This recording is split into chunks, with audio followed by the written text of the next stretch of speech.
দেখো 2019 সালে West Bengal police কনস্টেবলের রিজনিংয়ে আসা গুরুত্বপূর্ণ কোশ্চেন। এটা বলেছে 5 5 6 2 মাঝে 15, 6 7 6 মাঝে 7, 4 8 4 মাঝে কত হবে? ওই 32 14 22 8। তাহলে এক্ষেত্রে তোমাকে কি করতে হবে? তাহলে আমাকে সবসময় লক্ষ্য রাখতে হবে মাঝেরটা কি করে এসছে। তিনটেকে দিয়ে বাইরের তিনটেকে দিয়ে কীভাবে মাঝেরটা করা যায়। তাহলে আমি দেখতে পাচ্ছি যদি আমি পাশাপাশি গুণ করি, 5-এর সঙ্গে 6 গুণ করলে 5 6 30, 30কে নিচে যে 2 আছে 2 দিয়ে ভাগ করলে কত হবে? 15। তাহলে মাঝেরটা পেয়ে যাচ্ছি।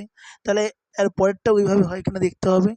6-এর সঙ্গে 7 গুণ করলে 6 7 42, তাকে 6 দিয়ে ভাগ করলে 6 7 42, 7 হচ্ছে। তাহলে মাঝেরটা পেয়ে যাচ্ছি।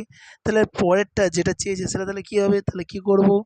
4কে 8 দিয়ে গুণ করব, গুণ করলে কত? 8 4 32, 4 8 32কে 4 দিয়ে ভাগ করব, 4 8 32 সমান কত হবে? 8। তাহলে এখানে ডি হচ্ছে সঠিক উত্তর।